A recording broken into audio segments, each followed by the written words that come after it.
Assalamualaikum warahmatullahi wabarakatuh. Halo Bunda, balik lagi dengan aku Widya dan ini Widya Bercerita. Tempat berkumpulnya kisah-kisah rumah tangga yang bisa bikin kamu senyum, terharu, bahkan emosi. Yuk langsung saja kita masuk ke ceritanya. Cerita ini berjudul Dipermalukan Suami dan Pelakornya Itu, Mereka Tak Tahu Aku Adalah Seorang Investor Terkaya. Hujan belum reda ketika Anissa turun dari mobilnya di pelataran Hotel Bintang 5 itu. Matanya menatap tajam papan nama yang tersemat mewah di dinding gedung. Tangan kanannya menggenggam tas kulit bermerek, sementara tangan kirinya menahan nafas yang mulai memburu. Bukan karena udara dingin, tapi karena isi pesan yang baru saja ia terima dari nomor tak dikenal. Suamimu di sini, bersama wanita yang selama ini diam-diam dia banggakan. Anissa menghela nafas. Bukan sekali dua kali ia mencium gelagat aneh dari Arman, suaminya. Tapi ia terlalu sibuk mengurus perusahaannya yang sedang dalam tahap merger dengan investor asing, hingga memilih mengabaikan suara-suara kecil yang mulai menyesakkan di hatinya. Ia ingin percaya bahwa pernikahannya masih punya harapan. Tapi malam ini, kebenaran tak bisa ditolak lagi. Langkah Anissa mantap menyusuri koridor hotel itu. Hak sepatunya bergema lembut di antara dinding marmer. Ia mengenakan jas hitam panjang dengan dalaman krem elegan, scarf sutra yang dililit rapi di leher, dan make up tipis yang mempertegas garis wajahnya yang tegas sekaligus anggun. Tak ada satupun yang bisa menebak bahwa perempuan itu menyimpan amarah besar di balik wajah sedingin salju. Begitu sampai di restoran rooftop hotel itu, matanya langsung menangkap dua sosok yang duduk bersisian di salah satu suduk, tertawa. Arman, suaminya, dengan jas biru dongker dan senyum percaya diri, tampak sedang menyuapi seorang perempuan muda bergaun merah menyala yang duduk manja di sampingnya. Rasanya seperti tamparan. Tapi Anissa tak menurunkan dagunya. Ia berdiri tegak, melangkah tenang mendekati meja itu. Matanya menatap tajam ke arah Arman, yang baru menyadari kehadirannya setelah beberapa detik yang canggung.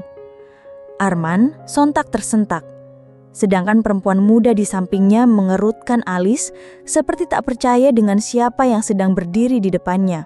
"Kau?" Arman berdiri. Suaranya bergetar. "Anissa." "Hai Arman, sedang makan malam romantis rupanya." Perempuan di samping Arman berdiri juga. Tampak kurang nyaman. Tapi dengan nada sinis ia berkata, "Kamu istrinya?" "Maaf, kami sedang merayakan sesuatu. Bisa kamu pergi?" Anissa menoleh perlahan ke arah perempuan itu. "Namamu siapa?" Dengan kepala tegak, Anissa melangkah keluar dari hotel. Hujan telah reda, menyisakan jalanan basah dan udara yang menggigit. Tapi di dalam dirinya, badai baru saja dimulai. Ia menyalakan mobilnya dan di detik yang sama, layar notifikasi di dashboard mobil menyala. Panggilan dari asistennya, Farah. "Bu Anissa?" Suara Farah terdengar pelan. "Sudah saya siapkan semua dokumen pemutusan akses ke rekening bisnis atas nama Arman. Tinggal ibu tanda tangani dan kami eksekusi malam ini juga." "Bagus," jawab Anissa tegas. "Termasuk kartu akses ke kantor cabang di Bintaro? Sudah dibekukan. Dan ada hal lain.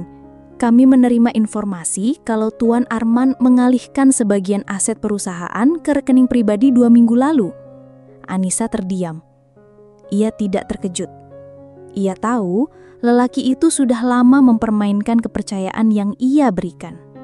"Transfer laporan lengkapnya ke email pribadi saya. Besok pagi kita bahas di kantor. Buatkan juga jadwal rapat internal dengan semua direktur." "Siap, Bu." Anissa memutus sambungan. Jemarinya mencengkram setir erat. Kali ini tidak akan ada lagi ruang untuk kompromi. Ia bukan perempuan yang bisa diinjak hanya karena memilih diam. Sampai di rumah, ia langsung menuju ruang kerja. Rumah itu tenang. Asisten rumah tangga sudah tidur, hanya terdengar suara detik jam yang mengisi kesunyian malam.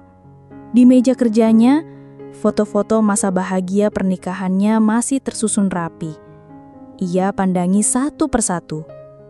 Lalu mengangkat bingkai foto saat ulang tahun pernikahan ke-7 mereka. Foto dirinya dan Arman yang tersenyum memotong kue. Ia menatap wajahnya sendiri di dalam foto itu, lalu membalik bingkainya, meletakkannya menghadap tembok. Waktu untuk mengenang sudah selesai. Pagi harinya, Anissa datang ke kantornya yang terletak di kawasan bisnis elit. Gedung 25 lantai itu memiliki nama yang dicetuskan sendiri oleh Anissa saat baru merintis bisnis properti 10 tahun lalu.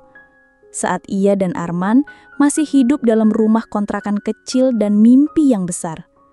Namun kini, hanya dia yang masih menggenggam mimpi itu. Saat ia memasuki ruang rapat utama, semua staf berdiri memberi salam. Tak ada satupun yang tahu bahwa malam sebelumnya, CEO mereka berdiri sebagai istri yang dipermalukan. Tapi tak ada jejak luka di wajah Anissa pagi ini. Yang terlihat hanya ketegasan dan kontrol penuh. Rapat dimulai. Ia membahas strategi baru, mengevaluasi sejumlah proyek yang sedang berjalan, dan memerintahkan audit internal untuk semua divisi yang sebelumnya dikelola Arman. Ketika rapat hampir usai, seorang staf muda bernama Dion memberanikan diri bertanya, "Maaf Bu, apakah benar Tuan Arman sudah tidak menjabat di unit kita?" Anissa menatap Dion, lalu seluruh ruangan. Benar, mulai hari ini, beliau bukan bagian dari manajemen manapun. Kami akan mengumumkan secara resmi setelah proses administratif selesai. Dion mengangguk cepat, sementara beberapa staf tampak saling melirik dengan ekspresi penasaran. Tapi tak ada satupun yang berani bertanya lebih jauh. Setelah rapat selesai, Anissa kembali ke ruangannya dan membuka email dari Farah. Semua bukti transaksi mencurigakan yang dilakukan Arman sudah terlampir, termasuk tangkapan layar percakapan antara Arman dengan seseorang yang menggunakan nama samaran Ratu Mawar 88. Tapi ia tahu, itu pasti Della. Perempuan itu ternyata bukan hanya simpanan, tapi juga perantara dalam pencucian uang atas nama Arman. Anissa memanggil Farah masuk. "Kita bawa ini ke jalur hukum." Farah mengangguk. "Saya sudah hubungi tim legal." "Bagus. Pastikan tidak ada celah untuk dia lolos." Sore itu, setelah segala kesibukan mereda, Anissa duduk di ruang tengah apartemennya. Di hadapannya, secangkir teh melati hangat dan layar laptop yang menampilkan berita finansial terbaru. Salah satu headline hari itu menarik perhatiannya. Investor muda Anissa Ramadhani kembali masuk daftar 10 wanita terkaya Asia Tenggara. Ia membaca sekilas, lalu mematikan laptopnya. Kekayaan, reputasi, jabatan, semua itu tidak cukup untuk menghindarkan seseorang dari rasa sakit ketika dikhianati. Tapi hari ini, ia sadar satu hal penting. Harga dirinya jauh lebih mahal dari apapun yang pernah ia berikan pada Arman. Tepat pukul 7 malam, ponselnya berdering. Nama Arman muncul di layar. Ia diam sejenak, lalu mengangkat. "Halo?" katanya datar. "Anissa, aku..." Suara Arman terdengar serak. "Aku minta maaf. Kamu minta maaf karena ketahuan atau karena memang merasa bersalah?" "Anissa, tolong jangan begini. Kita bisa bicara baik-baik. Aku kehilangan semua. Aku butuh kamu." Anissa tersenyum sinis. "Kamu butuh aku atau butuh aksesku?" Arman terdiam. "Dulu kamu hina aku karena sibuk kerja. Katamu, perempuan harusnya di rumah. Tapi nyatanya, kamu yang hidup dari hasil kerja perempuannya. Dan sekarang, kamu baru sadar siapa yang sebenarnya menghidupi siapa. Anissa, please. Mulai sekarang Arman, kamu akan merasakan hidup dari bawah. Seperti dulu. Tapi bedanya, aku tak lagi di sampingmu." Tanpa menunggu jawaban, Anissa menutup telepon. Ia meletakkan ponselnya di meja, menyandarkan tubuh di sofa dan memejamkan mata sejenak. Masih panjang jalan di depannya, masih banyak luka yang belum sembuh. Tapi hari ini, satu langkah sudah ia ambil, meninggalkan orang yang tak pantas untuk dicintai lagi. Malam itu, di sebuah restoran mahal yang biasa menjadi tempat kumpul para pebisnis papan atas Jakarta, Della hadir dengan dandanan mencolok.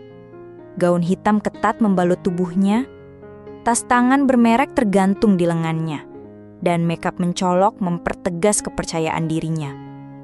Ia duduk di kursi VIP, menunggu seorang kenalan baru yang katanya adalah pemilik galeri lukisan di Bali. Namun, yang datang bukan pria pemilik galeri. Yang muncul adalah dua petugas dari bagian legal perusahaan properti milik Anissa. "Selamat malam Ibu Della, kami dari tim hukum Grup Ramadhani," kata salah satu dari mereka sambil memperlihatkan identitas. Della tertegun. "Apa maksud kalian?" "Mohon maaf, kami ingin menyerahkan surat somasi pertama.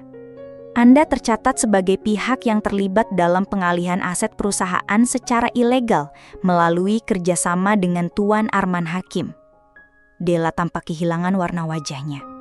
Ia berusaha berdiri, namun salah satu petugas meletakkan map di atas meja. "Kami sarankan Anda meninjau kembali semua dokumen dan transaksi yang pernah Anda lakukan bersama Tuan Arman. Jika tidak ada itikat baik dalam 3x24 jam, kami akan melanjutkan proses ke kepolisian." Della menggertakkan gigi. Ia merasa dirinya hanya ikut main dalam permainan besar. Tapi kini ia mulai sadar, yang ia lawan bukan sekadar istri yang ditinggalkan, melainkan pemilik permainan itu sendiri.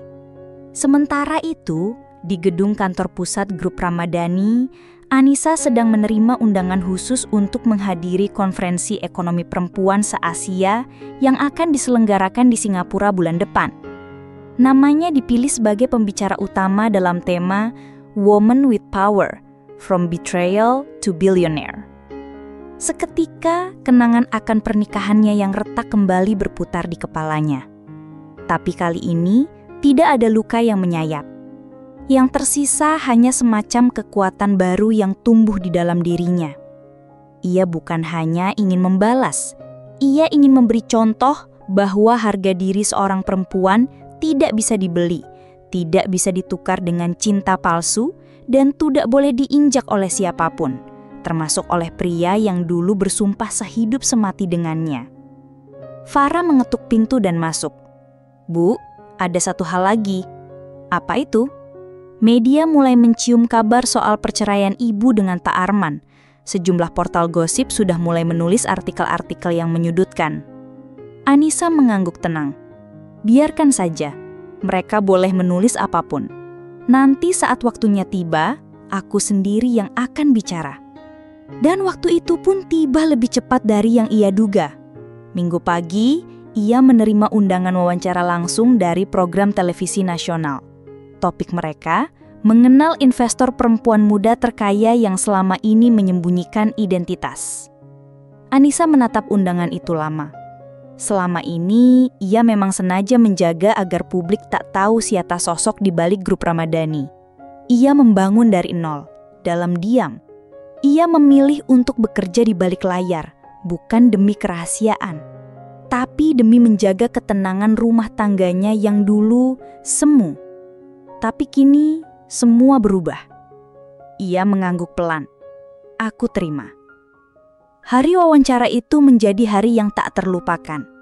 Ia duduk di kursi siaran langsung, mengenakan setelan jas putih gading, jilbab polos yang anggun, dan makeup minimalis. Wajahnya tenang, matanya fokus. Ribuan penonton menyaksikan lewat televisi dan live streaming, menyimak setiap kalimat yang ia ucapkan. "Selamat datang Ibu Anissa Ramadhani," sapa pembawa acara. "Baru-baru ini publik dikejutkan oleh fakta bahwa Anda adalah investor utama di berbagai sektor, mulai dari properti, energi, sampai startup teknologi. Ia hanya melakukan apa yang bisa ia lakukan. Dan ia yakin perempuan bisa jadi pemimpin, bahkan setelah dikhianati." Pembawa acara terlihat terkejut, namun membiarkan Anissa melanjutkan. "Banyak yang mengira saya hanya seorang istri biasa, dan saya biarkan asumsi itu hidup, karena saya ingin fokus membangun. Tapi ketika kepercayaan saya dihancurkan oleh orang terdekat, saya tahu sudah waktunya saya berdiri. Bukan untuk membalas, tapi untuk menunjukkan bahwa perempuan tidak akan hancur hanya karena cinta. Klip wawancara itu langsung viral. Di media sosial, nama Anissa Ramadhani jadi bahan perbincangan. Banyak perempuan membanjiri kolom komentar dengan dukungan, pujian, bahkan cerita pribadi mereka tentang bagaimana mereka juga pernah dikhianati dan memilih diam. Namun Anissa tak mencari simpati. Ia hanya ingin haknya kembali, harga dirinya, kekuatannya, dan kendali atas hidupnya sendiri. Sore itu, Arman mengirim pesan panjang, permintaan maaf, rayuan kembali, bahkan janji untuk berubah. Tapi Anissa hanya membaca, tanpa membalas. Ia tahu membalas akan membuka ruang bagi luka lama kembali menyusup. Ia memilih menutup ponselnya, lalu berdiri menghadap jendela besar di kantornya, memandang matahari yang mulai tenggelam di antara gedung-gedung tinggi. Jakarta yang padat tak lagi terasa menyesakan, karena kini ia bukan lagi perempuan yang dipermalukan. Ia adalah Anissa Ramadhani, investor, ibu, perempuan yang tidak takut kehilangan karena ia tahu cara bangkit dengan caranya sendiri. 1 minggu setelah wawancara televisi itu, nama Anissa Ramadhani makin melejit. Tak hanya di dunia bisnis, tetapi juga di kalangan publik yang sebelumnya tak pernah tahu bahwa sosok perempuan berhijab anggun itu adalah pemilik kekuasaan finansial luar biasa. Ia diundang ke berbagai forum, menjadi pembicara di universitas. Bahkan beberapa media bisnis asing mulai menyorot sepak terjangnya. Namun, bukan pujian atau popularitas yang ia cari. Yang ia tunggu adalah waktu yang tepat untuk menyelesaikan satu babak terakhir dalam hidupnya. Konfrontasi langsung dengan Arman. Bukan untuk kembali, bukan untuk membuka luka, tapi untuk menutupnya dengan kepala tegak. Hari itu datang saat Arman mengirim pesan singkat. "Aku butuh bicara. Tolong 1 kali saja, aku mohon." Anissa tak langsung menjawab. Ia membiarkan pesan itu mengendap, lalu malam harinya ia balas singkat. "Besok, jam 3 sore, di tempat awal kita bertemu." Esoknya, ia tiba lebih dulu di sebuah kedai kopi sederhana di pinggir taman kota. Tempat itu memiliki sejarah tersendiri. Di sanalah mereka bertemu untuk pertama kali, sebagai 2 anak muda penuh mimpi, tanpa tahu bahwa mimpi kadang bisa berubah jadi pedang tajam yang melukai dari belakang. Tak lama Arman muncul. Wajahnya jauh berbeda dari terakhir kali mereka bertemu. Kumal, lesu, matanya sembab. Ia memakai jaket lusuh dan celana panjang yang tampak sudah lama tak disetrika. "Anissa," suaranya lirih. Anissa hanya menatap. Tak ada senyum, tak ada amarah. Hanya tatapan datar yang sudah terlalu lelah untuk marah. "Aku tahu aku salah besar. Aku hancurkan semua yang kita bangun. Aku khilaf." "Bukan khilaf, Arman. Kamu memilih, dan kamu menikmati pilihanmu sampai semuanya runtuh." Arman mengangguk pelang. Aku pikir kamu tidak akan pernah tahu. Aku pikir aku bisa sembunyikan semuanya. Tapi ternyata kamu terlalu meremehkanku. Selama ini kamu kira aku hanya istri di rumah, yang sabar dan gak tahu apa-apa. Kamu lupa, uang yang kamu pegang itu berasal dari jerih payahku. Kepercayaan yang kamu hancurkan itu, aku bangun dari nol. Arman menunduk. Della pergi. Begitu tahu aku gak punya apa-apa, dia tinggalin aku. Sekarang aku benar-benar sendirian. Anissa menarik nafas dalam. Ada bagian kecil dalam dirinya yang dulu pernah mencintai pria ini begitu dalam. Tapi cinta yang dilukai berkali-kali akan mati bahkan sebelum ia sempat bertumbuh kembali. Aku maafkan kamu, Arman, tapi bukan karena kamu layak dimaafkan. Aku maafkan kamu supaya aku bisa hidup tenang. Aku ingin melanjutkan hidupku, membesarkan anak-anak kita dengan damai, tanpa trauma, tanpa dendam. Arman mengangguk, tampak terisak diam-diam. Aku mengerti. Dan mulai hari ini, kamu tidak punya urusan lagi denganku secara pribadi. Semua komunikasi hanya lewat kuasa hukum. Aku sudah cukup memberimu waktu, kesempatan, bahkan kepercayaan.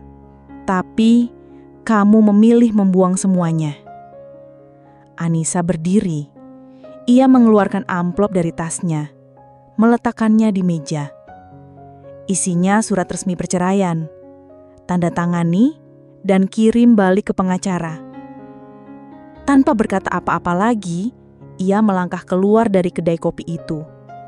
Matahari sore menyinari wajahnya yang kini tak lagi menyimpan bayang-bayang kesedihan, hanya ketenangan dan ketegasan. Ia berjalan menyusuri taman, mendengar tawa anak-anak bermain di kejauhan. Dunia tetap berputar, hidup terus berjalan. Dan ia tahu, ke depan akan ada hari-hari berat lainnya. Tapi tidak akan seberat hari-hari yang pernah ia lewati. Karena kali ini, ia tahu siapa dirinya. Seorang perempuan kuat, mandiri, dan berharga. Bukan hanya sebagai investor terkaya, tapi sebagai perempuan yang tahu kapan harus bertahan dan kapan harus meninggalkan. Dan ia telah memilih untuk meninggalkan, dengan kepala tegak, tanpa menoleh ke belakang. Anissa tiba di rumah menjelang maghrib.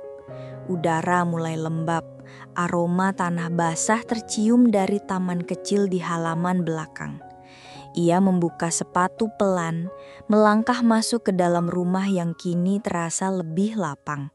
Bukan karena ruangannya lebih besar, tapi karena beban yang selama ini memenuhi dadanya telah diletakkan di tempat seharusnya, masa lalu. Di ruang keluarga anak sulungnya, Dira tengah duduk membaca buku. Anissa menghampiri, membelai rambut anak itu lembut. Dira menoleh dan tersenyum, lalu memeluk ibunya tanpa banyak kata. Sejak perceraian itu mulai bergulir, anak-anak tak banyak bertanya. Seolah mereka tahu ada hal-hal yang tak perlu dijelaskan panjang lebar. Kehadiran ibu yang utuh cukup menjawab semua kegelisahan mereka. Hari-hari berikutnya Anissa lewati dengan kecepatan yang memusingkan. Agenda penuh, pertemuan bisnis silih berganti, undangan ke berbagai acara terus berdatangan. Tapi tak ada satupun yang membuatnya kehilangan kendali. Justru ia semakin matang. Dalam tiap langkahnya, ia tahu inilah dirinya yang sebenarnya. Perempuan yang pernah hampir roboh, tapi memilih untuk berdiri lebih tegak. Suatu hari, ia diundang untuk berbicara di sebuah acara bertema perempuan dan pilihan hidup. Auditorium penuh, ratusan pasang mata menatap ke arah panggung tempat ia berdiri. Di tangan kanannya ada selembar catatan kecil. Tapi begitu mikrofon menyala, ia meletakkan catatan itu dan memilih bicara dari hati. Saya pernah menjadi perempuan yang memaafkan berulang kali. Saya pikir cinta harus diiringi pengorbanan. Tapi ternyata terlalu banyak memberi juga bisa membuat kita dilupakan, bahkan diremehkan. Beberapa kepala mulai mengangguk. Sampai akhirnya saya sadar perempuan bukan tercipta untuk terus memaafkan, tapi untuk dihargai, untuk didengar, untuk memilih bahagia meskipun harus berjuang sendiri. Ia jeda sejenak. Percayalah, meninggalkan seseorang yang pernah kita cintai bukan berarti kita gagal. Tapi justru itu bukti bahwa kita mencintai diri sendiri lebih dalam dari sebelumnya. Dan tidak ada cinta yang lebih tulus daripada cinta pada diri sendiri. Gemuruh tepuk tangan memenuhi ruangan. Banyak mata berkaca-kaca. Karena cerita Anissa bukan hanya kisah satu orang, tapi kisah ribuan, mungkin jutaan perempuan yang memilih diam ketika disakiti hingga akhirnya berani berkata cukup. Malam itu setelah acara selesai, Anissa duduk sendiri di balkon rumahnya. Angin berembus pelan, membelai wajahnya yang kini mulai memunculkan garis-garis halus. Tapi ia tidak takut menua. Ia justru bersyukur karena setiap tahun yang berlalu mengukir versi Anissa yang lebih bijak, lebih kuat, lebih berani. Telepon genggamnya berbunyi. Pesan dari Farah. "Bu, harga saham perusahaan kita naik tajam. Media menyebut ibu sebagai simbol kekuatan perempuan masa kini." Anissa hanya tersenyum. Ia membalas singkat, "Terima kasih, tapi aku hanya ingin dikenal sebagai ibu yang bahagia dan hidup tenang." Ia letakkan ponsel di samping cangkir tehnya, lalu memejamkan mata. Tak ada lagi yang perlu ia buktikan. Ia telah memilih jalan yang paling menyakitkan, tapi juga paling melegakan. Dan dalam keheningan itu ia tahu, ia sudah menang. Bukan atas orang lain, tapi atas dirinya sendiri. Setelah malam itu, hidup Anissa benar-benar berubah. Ia tidak lagi bangun dengan rasa gelisah setiap pagi. Tidak ada lagi kekhawatiran akan keberadaan suaminya atau bayang-bayang perempuan lain yang mencuri kebahagiaan rumah tangganya. Yang ada kini hanya kesibukan positif, tawa anak-anaknya, dan kebanggaan pada diri sendiri setiap kali ia bercermin. 3 bulan setelah pertemuan terakhir dengan Arman, surat cerai resmi ditetapkan oleh pengadilan. Tak ada perlawanan dari pihak Arman. Mungkin karena ia tahu tak lagi punya posisi, atau karena rasa malu yang sudah membungkam semua egonya. Pagi itu, Anissa berdiri di depan kaca sambil mengenakan baju kerja barunya. Gaun panjang elegan berwarna sage dengan hijab sederhana yang membingkai wajahnya. Ia terlihat lebih muda, lebih segar, aura seorang perempuan yang akhirnya bebas dari keraguan. Farah datang dengan senyum semeringah. "Selamat Bu, hari ini peluncuran anak perusahaan baru kita." Dan Farah mengangkat amplop emas di tangannya. "Bapak Presiden mengundang Ibu untuk menerima penghargaan sebagai salah satu tokoh inspiratif nasional." Anissa tertawa kecil. Rasanya seperti mimpi. Dulu aku hanya istri di rumah yang tiap malam nangis diam-diam di kamar mandi. Sekarang aku ada di sini. Farah menatapnya kagum. "Ibu memang hebat. Perempuan lain bisa belajar banyak dari kisah ibu." Anissa tidak membalas dengan kata-kata. Ia hanya tersenyum dan merapikan skarfnya. Lalu ia melangkah keluar melewati lorong kantor yang panjang, diiringi tepuk tangan para staf yang sudah menunggu. Mereka bukan hanya menyambut CEO mereka, tapi juga seorang perempuan yang kisah hidupnya menginspirasi ribuan orang. Di ruang peluncuran, sambutan hangat diberikan oleh berbagai tokoh penting. Saat Anissa naik ke podium, ia berdiri tegak di depan ribuan orang yang hadir. Dan seperti biasa, ia berbicara tanpa naskah. "Hari ini, saya tidak hanya meluncurkan perusahaan baru, tapi saya juga menandai hidup baru. Dari perempuan yang dulu hanya dikenal sebagai istri dari, saya belajar menjadi perempuan yang dikenal karena dirinya sendiri. Bukan karena siapa suaminya, tapi karena siapa dirinya." Tepuk tangan bergemuruh, banyak mata berkaca-kaca, terutama dari para perempuan yang hadir dengan kisah serupa, yang diam-diam menyimpan luka yang sama. Selesai acara, Anissa duduk sendiri di ruang transit VIP. Ia melihat layar ponselnya. Ada satu pesan baru dari nomor tak dikenal. "Terima kasih sudah mengajariku arti kehilangan. Sekarang aku mengerti, kamu memang terlalu berharga untuk disia-siakan. 2. Arman." Anissa hanya menatap pesan itu sebentar, lalu menghapusnya tanpa membalas. Beberapa hal memang tak perlu direspon, karena ada luka yang tak perlu dibuka kembali dan ada pintu yang memang sebaiknya dibiarkan tertutup selamanya. Hari itu, saat matahari mulai condong ke barat, Anissa berdiri di balkon lantai atas gedung perusahaannya. Ia memandang langit yang tenang, lalu menutup mata. Dulu, ia memulai semua ini dengan rasa takut, tapi kini ia berdiri dengan rasa syukur. Dan dari tempat itu ia tahu, ini bukan akhir. Ini adalah awal dari hidup baru, yang lebih tenang, yang lebih jujur, yang tak lagi butuh validasi dari siapapun. Ia adalah Anissa Ramadhani, perempuan yang pernah dijatuhkan tapi memilih bangkit dengan harga diri utuh. Perempuan yang kini tahu bahwa kekayaan terbesar bukan di rekening bank, tapi dalam hati yang tak lagi dikuasai oleh siapapun. Terima kasih telah mengikuti kisah Dipermalukan Suami dan Pelakornya Itu. Mereka tak tahu aku adalah seorang investor terkaya. Kisah ini bukan sekadar drama rumah tangga, tapi cerminan dari perjuangan banyak perempuan yang berusaha mempertahankan harga diri, ketenangan batin, dan kehidupan yang layak meskipun harus melewati pengkhianatan dan luka yang mendalam. Untuk kamu yang sedang terjatuh karena cinta, ingatlah, perempuan boleh menangis, tapi jangan lupa untuk bangkit. Perempuan boleh terluka, tapi jangan biarkan lukanya membuatmu lupa siapa dirimu. Jangan tunggu diselamatkan, berdirilah dan selamatkan dirimu sendiri. Jangan ukur nilai dirimu dari bagaimana orang lain memperlakukanmu.